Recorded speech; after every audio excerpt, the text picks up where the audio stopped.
Fala galerinha da Alternativa A, tudo certo com vocês? Aqui é a professora Giovana, prof de História aqui do cursinho, e hoje a gente vai dar início ao nosso curso de revisão da UFRGS. Bom, revisão é aquele momento da gente rememorar os conteúdos que a gente já conhece e também identificar o que a gente precisa aprimorar antes de ir pra prova. O que eu quero dizer com isso? Não vou conseguir fazer aquela fofoca bacana sobre a história da humanidade com vocês, porque fofoca é uma coisa que exige tempo e exige atenção. A atenção de vocês eu posso ter, mas o tempo vai ficar complicado. O curso de revisão ele precisa ser condensado, ele precisa ser reduzido. E nesse processo, obviamente, muita coisa fica de fora. Então eu vou tentar dar uma perspectiva geral para vocês acerca desses conteúdos, que são os conteúdos que mais caíram nos últimos anos na prova da UFRGS. E vou tentar dar dicas para vocês, como que isso cai na prova, o que vocês podem pesquisar para se aprofundarem, como é melhor aprender sobre isso. E aí vocês vão poder aproveitar da melhor maneira para vocês esse curso de revisão, certo? Se vocês gostaram dessa ideia, se vocês querem apoiar o curso, não se esqueçam de deixar um like aqui nesse vídeo e deixar os comentários engajando e também contando pra gente o que vocês acharam da aula, se acham que tá bom, se acham que precisa melhorar, enfim. Fiquem à vontade, conversem com a gente, porque tudo isso aqui é pra vocês, certo? Então, seguindo a nossa trajetória, vamos para a nossa primeira aula de pré-história, que é um conteúdo que não é todo ano presente na prova da UFRGS. Nos últimos anos ele tem caído com uma escassez um pouco maior, mas ainda assim é um conteúdo bastante clássico e que pode ser alvo de questão, sim, ainda mais porque esses assuntos eles têm uma rotatividade. Não caem alguns anos depois eles retornam e ficam aí um bom tempo para que seja possível dar conta da maior quantidade possível de assuntos, né, dentro de história. Afinal são só 25 questões, não dá para falar sobre toda a história da humanidade, 25 questões. E, enfim, né, a partir disso, então, a gente vai tentar aqui pincelar as principais questões sobre a pré-história, para que vocês não fiquem despreparados caso esse ano role essa questãozinha. Mas, basicamente, o que eu quero falar para vocês para iniciar é essa distinção entre o conceito de pré-história e história. O que divide a pré-história da história é a escrita, tá? Porque lá, quando a história foi criada como ciência, esse movimento de cientificação, de definição dos parâmetros da ciência histórica, ele parte de um local da Europa, no caso, né, muito eurocêntrico, em que a gente tem uma série de concepções sobre a civilização, sobre a evolução dos povos muito demarcada, como se fosse necessário cumprir certas etapas para ser ou não um povo civilizado, ter ou não história. E, obviamente, como aquela sociedade eurocêntrica, o alecrim dourado, estava definindo a história como algo importante como uma ciência, obviamente que somente os civilizados vão ter história, né?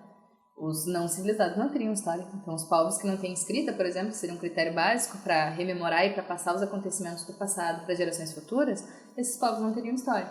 Mas isso não é uma realidade. Conforme vai passando o tempo, esses estudos vão se aprofundando, vai sendo descentralizado de uma matriz eurocêntrica, de uma matriz epistemológica eurocêntrica, a gente vai descobrir, então, que existem outros povos que também não têm o seu código de linguagem escrita ali, mas que tem sim história, que tem sim contribuições muito relevantes para a nossa sociedade e sociedades complexas, como são o caso de muitos povos do nosso próprio continente, né?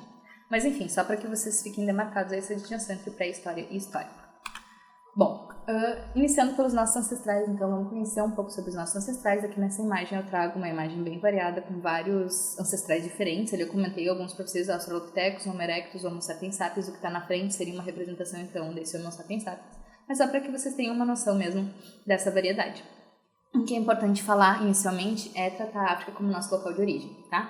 Em função também disso que eu falei agora, da arqueologia também ser uma ciência que tem uma tradição europeia, que vai sair a partir de antigos hábitos, de relicários, de uma elite, etc, etc.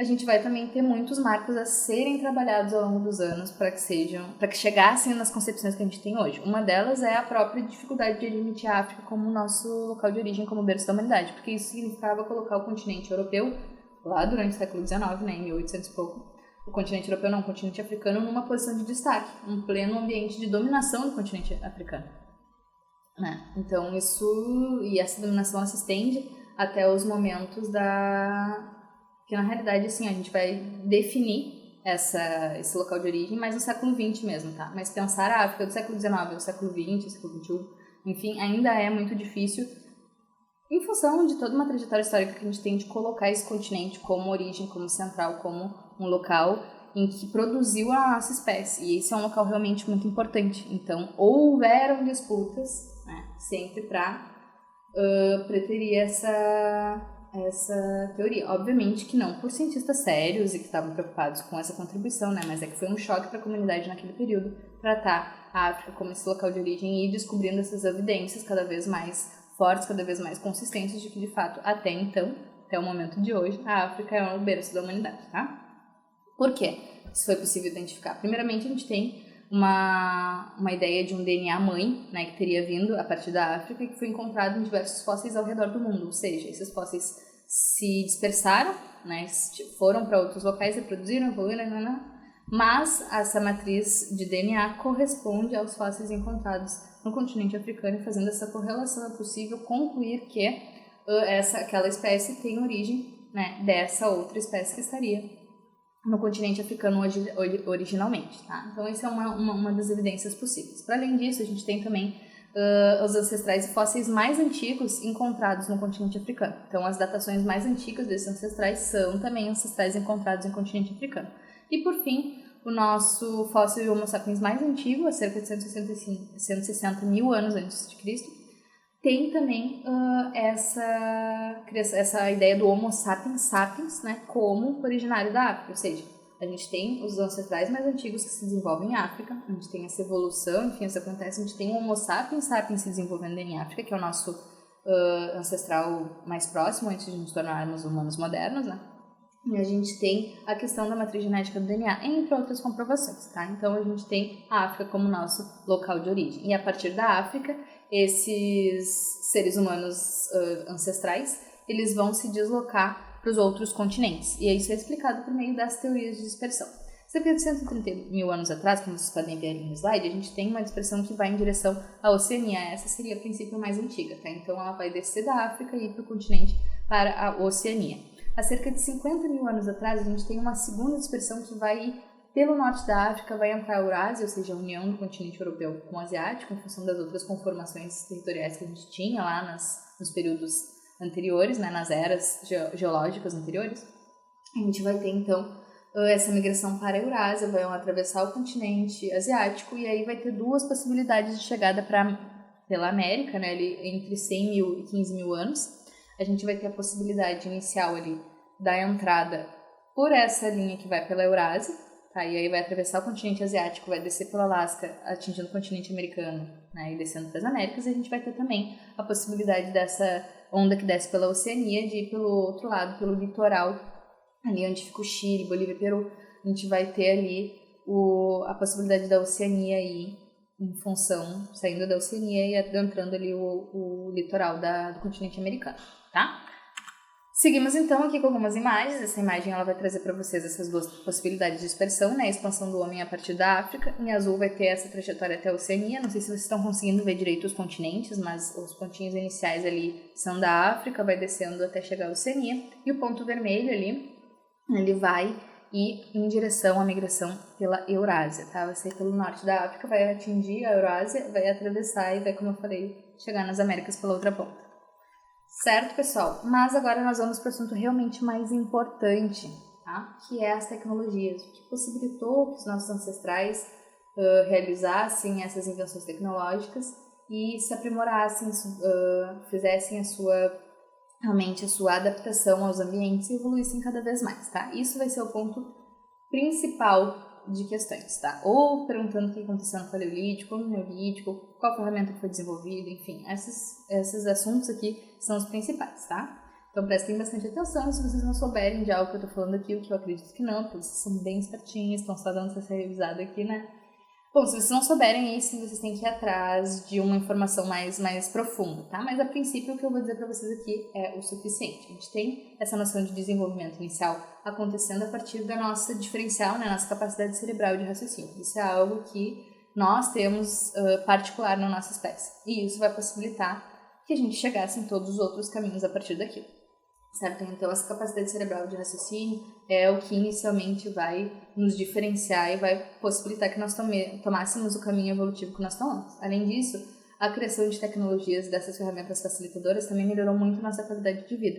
Fez com que a gente aprimorasse outras atividades que já eram executadas, mas de uma maneira mais lenta ou menos eficaz, e também criassem outras formas, outros hábitos para qualquer tipo de coisa. Por exemplo, a gente pode pensar na alimentação, a gente podia cortar os pedaços de carne para poder comer de uma maneira melhor. Inclusive, a gente perdeu ao longo dessa adaptação os caninos tão protuberados, tão pontiagudos, em função de poder ter ferramentas para cortar, particionar os alimentos em porções menores e comer sem a necessidade, né, enfim, de ter uma arcada dentária que possibilite que a gente arranque essa carne ou quebre as coisas com nossos próprios dentes, porque nós temos ferramentas para isso agora, tá? Esse é um exemplo simples, mas só para vocês terem noção de que cada ferramenta dessas vai implicar em uma evolução, uma adaptação, uma outra, vai se desdobrar em outros fatores, em outros elementos. E é assim que vocês têm que pensar sobre a pré-história. Se caiu alguma questão que leve vocês para esse sentido,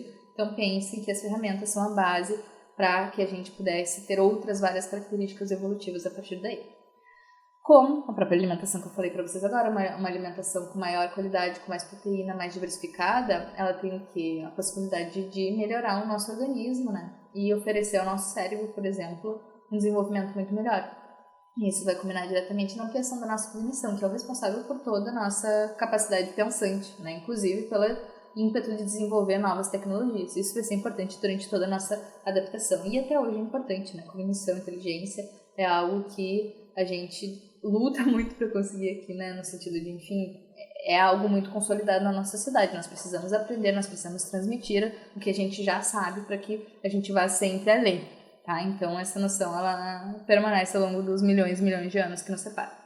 Bom, dito isso, vamos para o período paleolítico, o período da pedra lascada, certo? Que aconteceu de 2,7 milhões de anos atrás até 10 mil anos antes de Cristo, tá? Então, esse período enormemente vasto, né? Aconteceram diversas situações, diversos pontos, né, factuais de viradas evolutivas, mas que a gente não vai tratar tudo aqui, mas só o essencial que vocês precisam saber, tá? Pedras, ossos e madeiras eram os principais materiais que eram lascados para a produção de ferramentas. Podia ser uma faca, uma espécie de faca, né, uma ponta de lança, como eu tenho aqui na imagem para vocês, de média de 5 centímetros, essa pedra lascada. A gente poderia utilizar isso também para afinar, fazer flechas, para fazer objetos cortantes. Opa, fomos invadidos aqui.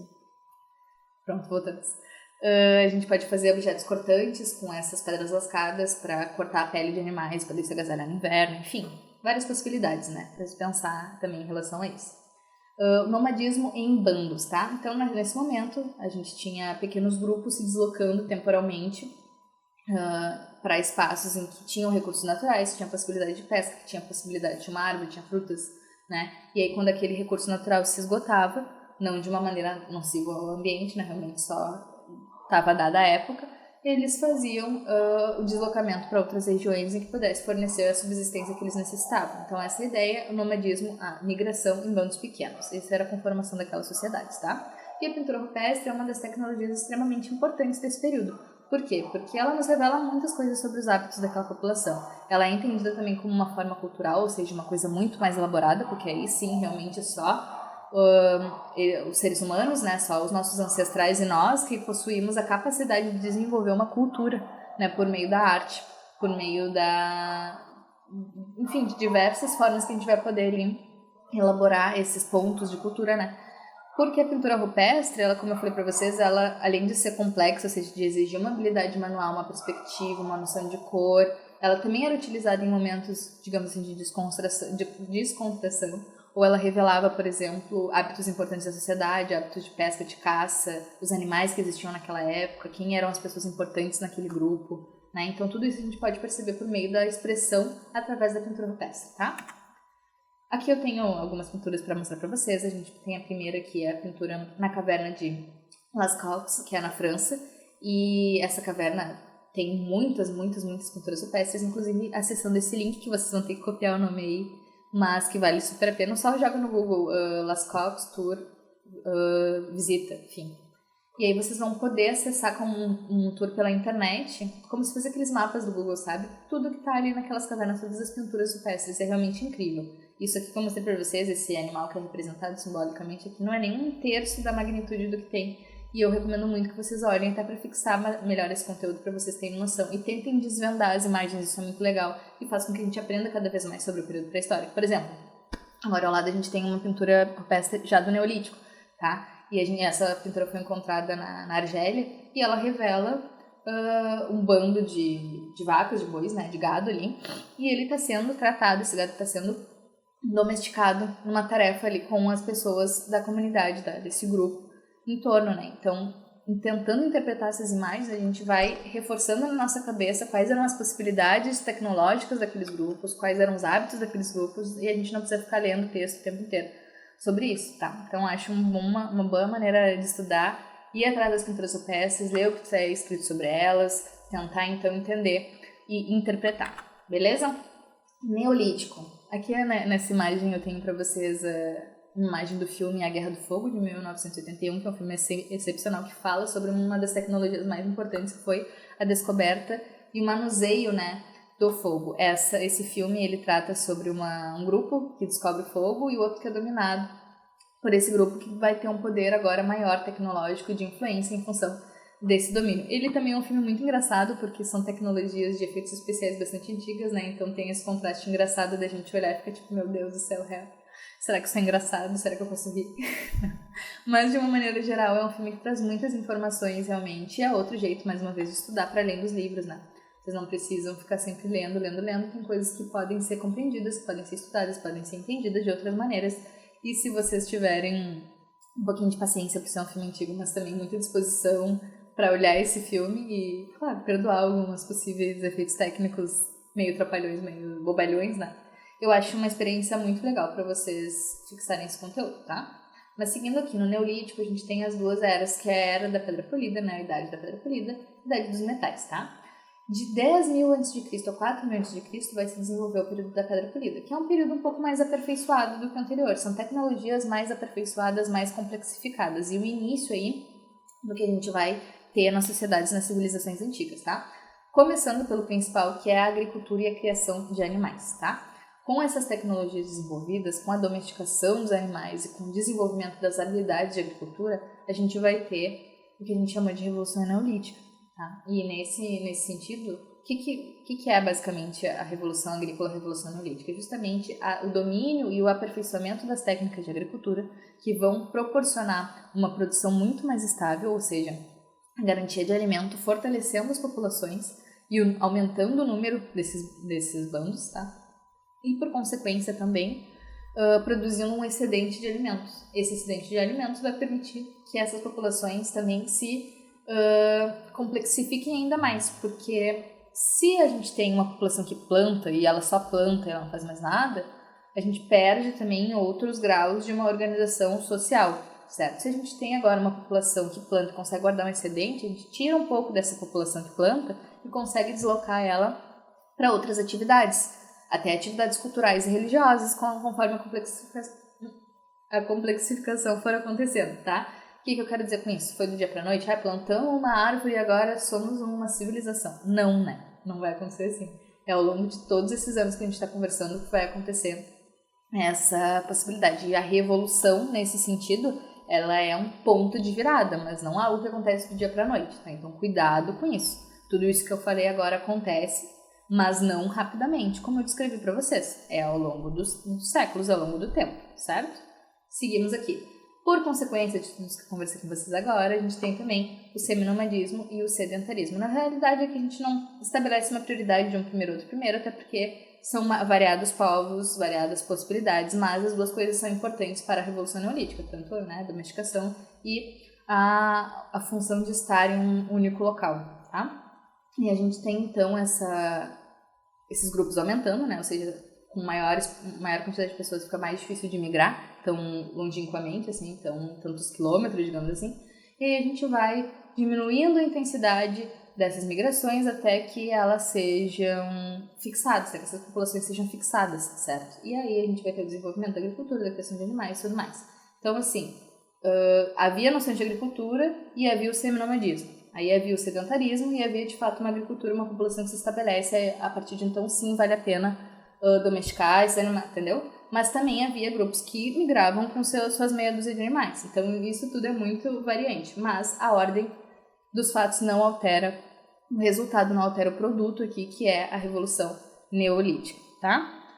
Seguimos, então, aqui falando sobre as ferramentas facilitadoras, mais uma vez. Agora elas são de pedras, ossos polidos, ou seja, uma tecnologia ainda mais eficiente, que afina mais, que é mais cortante, ou que produz outros tipos de ferramentas, né? Que não somente a lasca, mas também polimento. Com polimento, além de deixar as coisas pontiagudas pode mudar o formato das coisas, né? Então isso também é importante. Se antes tinha um machado, agora pode fazer também um martelo arredondado, pode fazer, enfim, uma infinidade de coisas. A cestaria também é importante para carregar alimentos, para armazenar esses grãos. A cerâmica também, armazenar líquidos, armazenar alimentos, fazer refeições ou até em ritos culturais, momentos de descontração, ali a gente tem também a utilização das cerâmicas como algo muito importante e simbólico, tá? E além disso também a ampliação da cognição, ou seja, maior capacidade cognitiva, maior capacidade pensante, maior capacidade de desenvolver novas tecnologias, isso vai se ampliando também ao longo do período neolítico, tá? Na Idade dos Metais a gente tem então a manipulação, a metalurgia, que começa ali a partir do 4000 a.C. A gente também vai ter uma complexificação de ferramentas, a gente também vai ter eu tô no trava-língua hoje, né? Uma complexificação dessa cognição, das nossas tecnologias e tudo mais, assim como foi nos outros períodos, mas o principal desse período é a relação ali com a metalurgia, que ela envolve, então, o domínio do fogo e o domínio das habilidades desenvolvidas até aqui e das ferramentas criadas até aqui, né? Ou seja, a gente precisa de um martelo, de um objeto que seja capaz de imprimir pressão e força para moldar um metal que foi derretido com fogo. Então aqui tudo se mistura e tudo se complexifica mais. E aí a gente tem por fim, como resultado de tudo isso, a organização das sociedades mais numerosas, organizações sociais mais numerosas, em função do estabelecimento do sedentarismo, da revolução neolítica, da especialização de tarefas, da complexificação da divisão do trabalho da sociedade. Enfim, a gente vai ter cada vez mais sociedades numerosas que vão culminar nas sociedades antigas que a gente conhece, tá? Seguimos então, aqui eu trago alguns exemplos de tecnologias. Temos um martelo, um machado de pedra polida, temos foices ali para cortar, provavelmente para a colheita dos grãos. Nós temos ali uma espécie de pilão para macerar esses grãos ou para tirar as cascas dos grãos, enfim, fazendo farinhas, fazendo outros tipos de alimento, variando essa alimentação também, não simplesmente colhendo e comendo, né? A gente vai ter o fogo que vai cozinhar esses alimentos também, enfim. Ao lado a gente tem uma cerâmica produzida no Neolítico, tá? A cerâmica tem mais complexas que essas, tem mais simples que essas, isso vai depender da região, do povo, e isso também vai ser utilizado para estabelecer uma hierarquia. Olha, quem faz a cerâmica mais complexa, quem faz a cerâmica menos complexa, então quer dizer que esse povo é mais inteligente, enfim. Né? Todos esses artefatos vão ser também comparados, vão produzir outras impressões, para além do óbvio que é um exemplo de cognição e de capacidade tecnológica dos nossos ancestrais, tá? A gente tem também um artefato, ponta de lança, de machado, enfim, feito de bronze, já da Era dos Metais ali, né? Então, manipulado, achatado, aquecido, provavelmente, né? Para poder fazer uma ferramenta. E ao lado a gente tem a Vênus de Wildeldorf. Eu nunca falo esse nome direito. Mas a gente tem essa estatueta, né? De aproximadamente 25 mil anos atrás, encontrada na Áustria. E ela tem uma representação, uma simbologia que vai perdurar por muitas outras civilizações ao redor do mundo, que é uma representação de fertilidade. Isso pode ser tanto a representação do feminino, como, né, a própria fertilidade das mulheres, mas também uma fertilidade da natureza, que fornece a eles o que é necessário. Opa, deu uma balançada aqui. Fornece a eles o que é necessário para subsistir, para evoluir. Mas também coloca o feminino num lugar de importância nessa sociedade. Isso é algo que você tem que prestar atenção, porque a gente está muito acostumado a estudar nos períodos posteriores uma submissão da mulher, né? Mas nesse período neolítico, também influenciado por isso, a gente tem representações de mulheres pré-históricas como submissas, né? Porradinha na cabeça, o tacape na cabeça, enfim, arrastada para um lado, arrastada para o outro. Mas a gente tem as mulheres nesse momento na sociedade cumprindo funções muito importantes. Então, a representação da fertilidade, a representação de divindades femininas também, enfim, são todas coisas que vão variar, mas que de uma maneira geral é possível dizer que a mulher tinha locais de protagonismo diferentes do que vai ter depois de uma sociedade em que vai oprimir essa figura feminina, tá? Aqui nós temos então por fim a chegada do nosso continente americano, como nós chegamos até esse rico continente, né? É um campo de divergência, porque como eu falei na arqueologia e nessas ciências que estudam os nossos antepassados, os nossos ancestrais, é muito difícil ter todas essas comprovações e ligar umas com as outras, porque realmente é um período enorme de tempo que nos afasta, então as coisas ali são verdade até que nasça outra evidência que desvirtue tudo. Um outro fóssil encontrado em outro lugar que muda tal teoria de dispersão, enfim, as coisas são um pouco dinâmicas nesse sentido, tá? Mas há 3 possibilidades ou 2 possibilidades ali de chegada até o continente americano. Uma teoria que diz que houve essa migração, então, há cerca de 20 mil anos atrás, e outra que diz que houve entre 50 mil a 100 mil anos atrás. Tudo isso proporcionado por aquelas teorias de dispersão que eu falei para vocês, e também pelo fator da glaciação que congelou os mares e permitiu que esses deslocamentos acontecessem. Como eu falei para vocês, afinal não seria possível atravessar da África para a Oceania sem a nado, né? Ou também não havia tecnologia naval suficiente para que se fizesse isso por via de barco, etc. Então, essas glaciações são importantes nesse sentido, tá? Há também uma comprovação de diversidade linguística e biológica, ou seja, mais uma vez o DNA, mais uma vez os registros nos oferecendo informações a respeito disso. E isso nos mostra também que há influência de ancestrais vindos da Oceania, que é aquela rota por baixo que eu comentei com vocês, e também pelo Estreito de Bering, que é a rota por cima que vem da Eurásia, vai lá pelo Estreito de Bering, chega no Alasca, desce para as Américas, tá? Então, essas duas possibilidades ainda é algo bastante discutido dentro da comunidade científica, tá? E esses agrupamentos que chegam no continente americano vão, obviamente, dar origem às nossas sociedades americanas, às nossas civilizações antigas ou ainda os nossos povos pré-colombianos que a gente vai ver na nossa próxima aula. E aí a gente tem uma datação que a galera chega na Mesoamérica, ali na região central, abaixo do México, ali início da América do Sul, há cerca de 1.200 anos antes de Cristo, tá? E a gente tem a região andina central, que é a região de Peru, Bolívia, Chile, né? Há cerca de 300 anos antes de Cristo. E aí vai dar origem aos povos que a gente conhece bastante, os povos incas, maias e astecas, entre outros, né? Mas esses são os principais. Bom, galera, dito isto, mostro para vocês mais uma imagem, outras teorias de dispersão, agora mostrando todo o continente para que vocês possam visualizar melhor. A partir da saída da África, pelo sul ali, a gente tem uma entrada na Eurásia, a gente tem a saída pela Oceania e a saída da Oceania para a América do Sul, tá? E por início ali, pelo norte, a gente tem o atravessamento do continente euroasiático, a gente tem a passagem pelo Estreito de Bering, a gente desce ali pela América do Norte e chega na América do Sul, tá? Então aí vai ter todas as características genéticas das populações asiáticas e da Oceania principalmente, nas nossas populações indígenas, nos nossos povos originários, tá?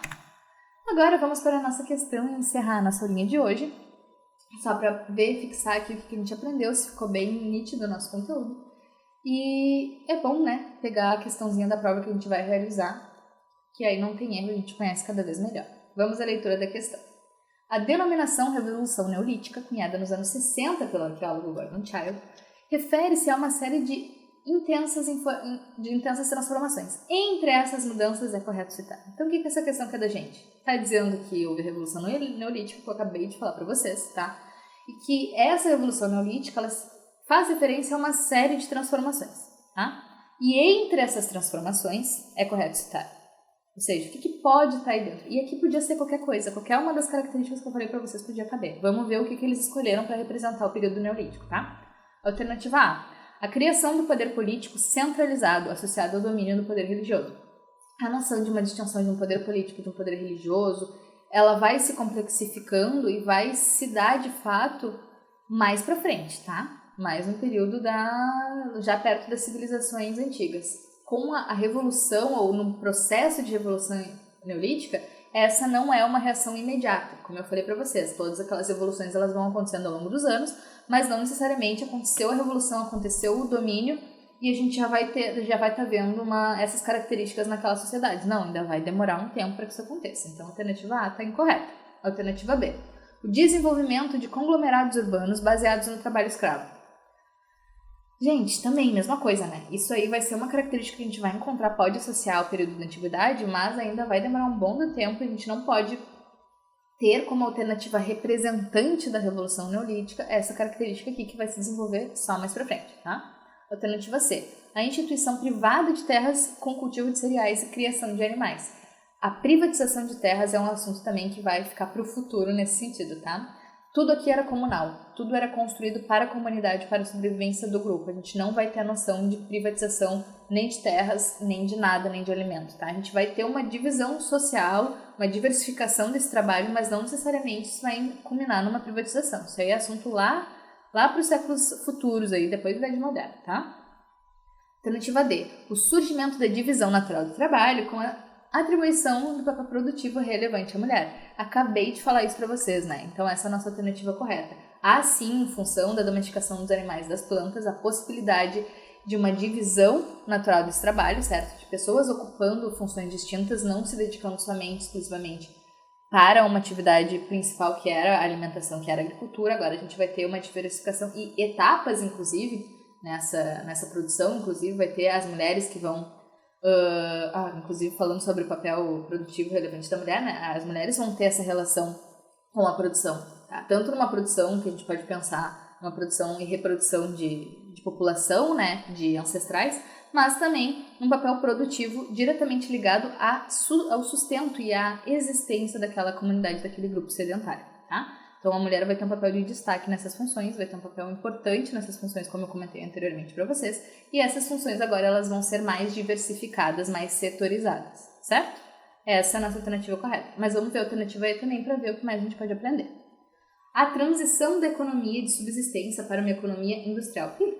Mesma coisa, joga lá para o futuro. Agora a gente nem vai falar sobre essas questões assim, porque a economia que continua sendo de subsistência, tá? Por mais que haja uma complexificação. Eu tô com um probleminha com essa palavra hoje, né? Complexificação. Acho que agora foi. Mas enfim, a gente vai ter uma complexificação desse trabalho, vai ter uma divisão natural desse trabalho, mas isso não significa que essa economia vai deixar de ser de subsistência, tá? Essa economia, ela não vai ser vendida, ela não vai ser lucrada, né? Ela continua para a subsistência, no máximo depois vão acontecer umas trocas que outras ali entre povos da região, tá? Mas esqueçam essa ideia de economia industrial, tá?